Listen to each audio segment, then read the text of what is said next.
Morning বন্ধুরা, সুন্দর সকালে শুভেচ্ছা জানিয়ে আজকে দিনটা শুরু করলাম। অনেকটা বেলা হয়ে গেছে, কারণ আজকের দিনটা হচ্ছে স্পেশাল ডে। কেন দাঁড়াও বলছি, দাঁড়াও একটু বলে নিই আমার কথাগুলো। এই দেখো, ঢাল আর তরোয়াল নিয়ে কিন্তু আমি একদম প্রস্তুত। ঢাকনাটাতে নিয়ে নিয়েছি ঢাল, নিজের সেফটির জন্য খুন্তি তরোয়াল। আর রান্নাঘর পুরো লন্ডভন্ড। হ্যাঁ, তবে একটা কথা বলি বন্ধুরা, লন্ডভন্ড হোক আর যাই হোক, পরিষ্কার পরিচ্ছন্নটা যদি থাকে, সাবজেক্টটা হচ্ছে পরিষ্কার আর পরিচ্ছন্ন, তো সেটা যদি থাকে একটু উল্টোপাল্টা হলে কোনো ব্যাপার না, কারণ একলা হাতে সবটাই করছি, আর মা এখন অতটা পারে না। চলো বাইরের ওয়েদারটা একটু শেয়ার করি। আর এই দেখো এইগুলোকে না টুনটুনি পাখির মতন লাগে। এক এক সময় মনে হয় কি দৌড়িয়ে গিয়ে ধরে একটু আদর করে দিই। সত্যিকারে এমন লাগে যে কিউট লাগে না বিশ্বাস, সারা ঘরে উড়ে বেড়ায়। এই দেখো বাইরের ওয়েদারটা দেখেছো, পাখিরা উড়ে উড়ে আসছে। আর এই তেজপাতা গাছটায় জানো তো প্রচুর তেজপাতা হয়েছে, ওরা না বিক্রি করে দেয়। আর আমার সেই স্বাদের ঝাউ গাছটা একবার দেখালাম, চলে আসলাম ফটফট করে। দেখো, একজনকে রুটি বেগুন ভাজা, আর একজনকে গরম গরম ভাত আর বেগুন ভাজা। আর এই দেখো ঘিটা না সেদিনকে আনা হয়েছে, খুব সুন্দর ঘিটা। আর এই দেখো একজনকে ভেন্ডি সেদ্ধ আর বেগুন ভাজা, এই দিয়ে কিন্তু এই দেখো চলছে। আর আজকে কি বড় বিপদ থেকে রক্ষা পেয়েছি জানো, বেগুনটা এত সুন্দর, এইখানটায় কোথায় পোকা লুকিয়েছিল। ভাজার সময় না কি একটা মনে হলো নুন হলুদ মাখিয়ে ফেলেছি, কিন্তু মনে হলো কি কোথাও একটা যেন টিপের মতন একটুখানি কালো কালো দেখছি, কিন্তু কোথাও দানা নেই বেগুনটার। ওই জায়গাটা একটা স্পটের মতন দেখি, তো এখানটা কি, ও বাবা, দেখি কি পোকা।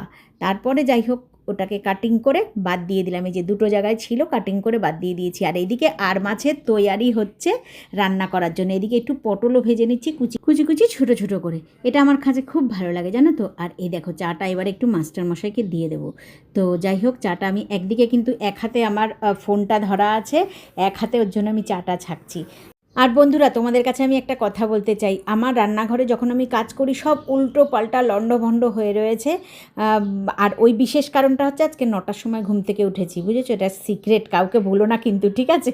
আজকে প্রচণ্ড তাড়াহুড়ো, স্যারের জন্য চাটা ছেঁকে নিচ্ছি। আর আজকে ভাবছি ভগবানকে বলবো, ভগবান আজকে আমাকে আরও 2টো হাত দিয়ে দাও। এই দেখো স্যারের জন্য চা বেড়ে নিলাম। আর বন্ধুরা ভেবো না স্যারকে চা কম দিয়েছি, চা বা জল যেটাই দিতে হয় কাপ বা গ্লাসের থেকে একটু কমিয়ে সার্ভ করতে হয়। আর তেলের মধ্যে একটু জিরে ফোড়ন দিয়ে দিই। ফোড়নের থেকে সুন্দর গন্ধ বেরোনোর পরে পেঁয়াজ বাটা, কাঁচা পাকা লঙ্কা বাটা দিয়ে কিছুক্ষণ কষিয়ে নিলাম। আর এই দেখো এই মশলাটার মধ্যে আছে একটা বড় এলাচ, একটা ছোটো এলাচ, একটু জয়িত্রী, একটু জিরে, সব একসাথে একটু শুকনো খোলায় ভেজে নিয়েছিলাম। তারপরে সেই ভাজা মশলাটাকে আমি শিলপাটাতে বেটে নিয়েছি। আর এই ধরনের মশলাগুলো কিন্তু বন্ধুরা আমি নিজের মন থেকে বানিয়ে তৈরি করি। এক এক দিন এক এক রকম মশলা দিই রান্নায়, তাহলে কিন্তু খেতে খুব টেস্ট হয়। সাথে একটু আদা বাটা দিয়ে দিয়েছিলাম আগেই আমি। তো যাই হোক, মশলাটা দেওয়ার পরে বেশিক্ষণ কষানো যাবে না। সাথে ভাজা আলুগুলো দিয়ে দিলাম, মোটা মোটা বড় বড় সাইজের আলু। এটা যেহেতু আগের থেকেই ভাজা আছে তার জন্য বেশিক্ষণ কষানো যাবে না, তাহলে গন্ধটা চলে যাবে। আর বড় বড় মোটা মোটা সাইজের এক একটা আলু যদি একটা পিস করে পাতে দেওয়া যায় দারুণ লাগবে। আবার বেড়ে দেওয়াটাও কিন্তু সুন্দরতা। তারপরে আমার পরিমাণ মতন যতটা জলের দরকার হয় অতটা জল দিয়েছি, কারণ মাছগুলোও কিন্তু সেদ্ধ হতে হবে, এটা মাথায় রাখতে হবে। তারপর দেখো ফুটে উঠলে নামিয়ে নিলাম। দেখো কেমন হয়েছে অবশ্যই কমেন্টে জানিও। সামান্য একটুখানি গুঁড়ো গরম মশলা দিয়ে দিলাম, আর না হলে নাও দিতে পারো। আর কিছু গোটা কাঁচা লঙ্কা কিন্তু আমি এক্সট্রা দিয়েছিলাম, যেহেতু আমরা ঝালটা বেশি খাই। কেমন হয়েছে অবশ্যই কিন্তু কমেন্টে জানিও। আর এই দেখো ফোনটা নিয়ে যে একটুখানি ভিডিও করছি ততক্ষণ আমার সবুর আর সইছে না। রুটির থেকে একটুখানি ছিঁড়ে কিন্তু আমি অলরেডি খেয়ে নিয়েছি। এই দেখো গরম গরম চা আছে, বেগুন ভাজা, সঙ্গে কাঁচা লঙ্কা আর একটু লবণ।